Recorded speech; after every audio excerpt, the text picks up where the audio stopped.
आजादी के आदर्शों को समझे और बयां करे। अपनी बात शुरू करूं उसके पूर्व डॉक्टर बाबा साहब के चरणों में नमन करता हूं। आज के हमारे कार्यक्रम के मुख्य अतिथि सम्माननीय श्रद्धेय बाला साहब प्रकाश अम्बेडकर जी, कार्यक्रम की अध्यक्षता कर रहे बागड़े जी, आदरणीय भत्ते साहब और सभी अतिथिगण और इस आंदोलन से जुड़े हमारे सभी सहयोगी, पांडुरनाथ क्षेत्र के सभी जनता जनार्दन, माताएं बहनें, सभी युवा साथियों, सभी को जय सेवा जय भीम। मुझे केवल बाला साहब से मिलना था। काफ़ी लंबे समय से मैं प्रयासरत था कहीं उनसे मुलाकात हो जाए और मैं उन्हें सुनूं, और आज ऐसा संयोग हुआ।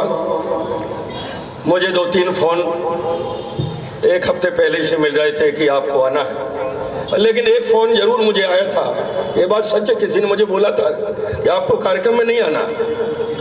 तो मुझे बड़ा आश्चर्य हुआ कि ये किसे कहीं से आया, और मैंने जब आज पेपर में पढ़ा, उनने कोई बताया था कार्यक्रम कैंसिल या कुछ गड़बड़ हो गया, कुछ विवाद हो गया, कुछ बात थी। लेकिन आज जब मैंने न्यूज़पेपर में मेरा खुद का नाम पढ़ा तो मैं लगा कि प्रोग्राम कैंसिल नहीं हुआ, मुझे जाना चाहिए, और मुझे इतने सारे लोगों से मिलने का मौका मिला। बहुत बहुत धन्यवाद देता हूँ आपको कि पिछले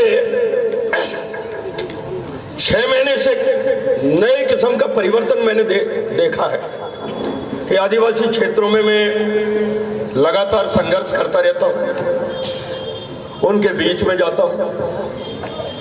लेकिन एक जो नई बात अभी उभर कर आई है, दूं या वो जज को धन्यवाद दूं जिसने वो एट्रोसिटी के मामले में कुछ गड़बड़ किया था, या उस जज को धन्यवाद दूं जिसने वो एक बात जरूर साबित हुई कि हमारा जो SC ST एक मंच पर खड़ा हो गया। इसके लिए मैं उनको धन्यवाद तो देना ही पड़ेगा।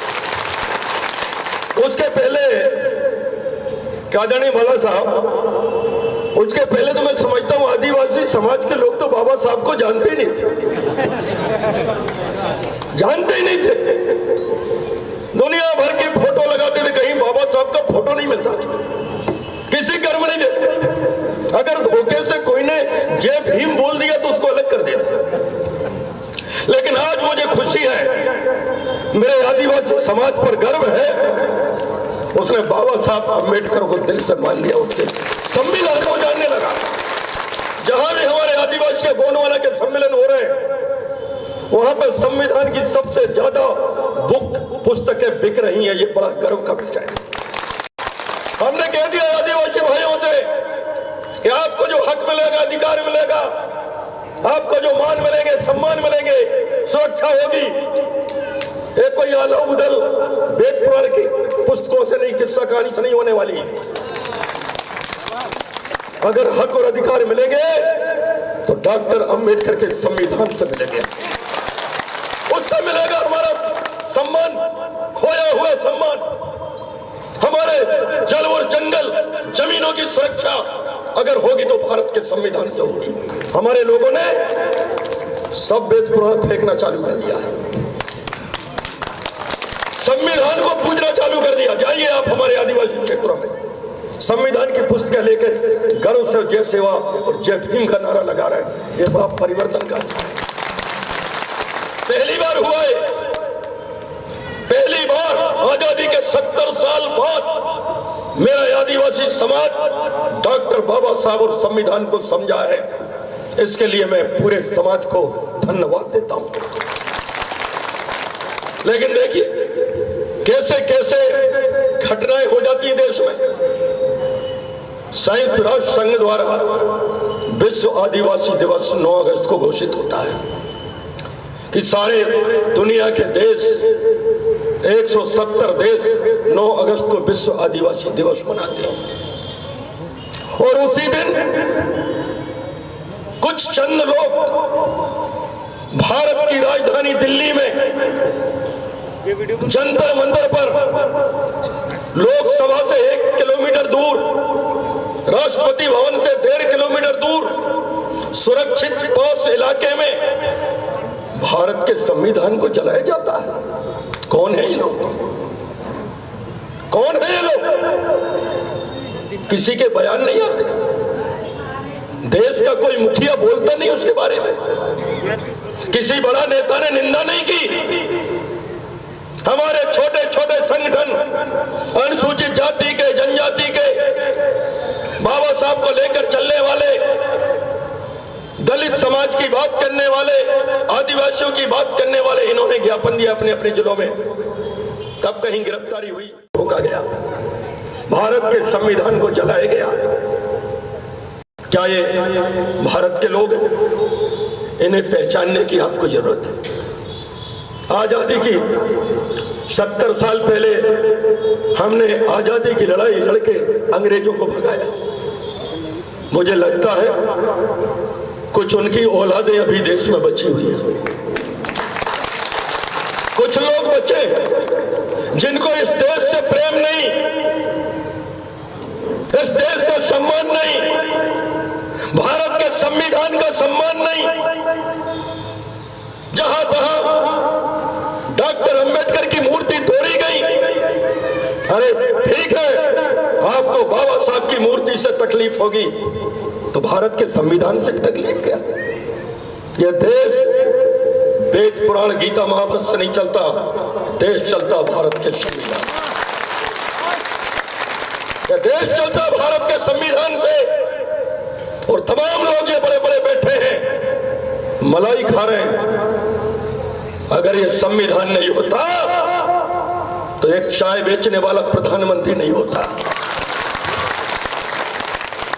ये संविधान अगर नहीं होता, बंगाल का आदमी हमारे यहां सांसद नहीं होता। इन्होंने बचाने के लिए क्या किया? एक 6 दिसंबर जो बाबा साहब का दिवस था, उसमें फैसला लिया जाता है अयोध्या में मंदिर तोड़ने का, मस्जिद तोड़ने का। वो दिन हमारा खराब किया गया।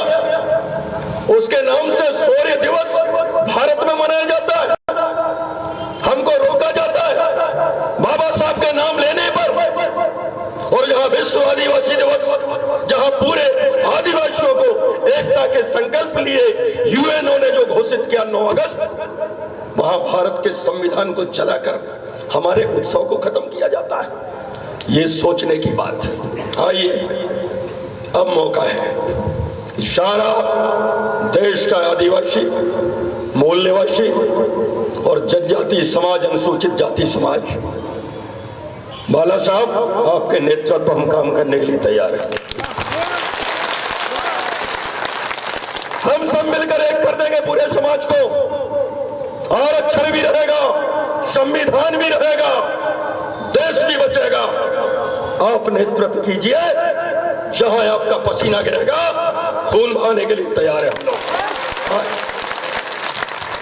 पूरे आदिवासी समाज की ओर से मैं आपको यह विश्वास दिलाना चाहता हूं कि संविधान की लड़ाई में हम आपके पूरी तरह तन मन धन से आपके साथ हैं।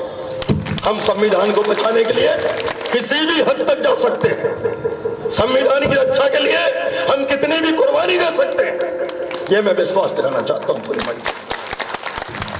बहुत बहुत धन्यवाद, आपने मुझे बुलाया। आयोजक कमेटी के सभी मित्रों को धन्यवाद देता हूं। सभी को जय भीम, जय सेवा, जय गौरव। आप देख रहे हैं we love Baba Saheb. Channel को सब्सक्राइब करना और घंटी बजाना ना भूलिए।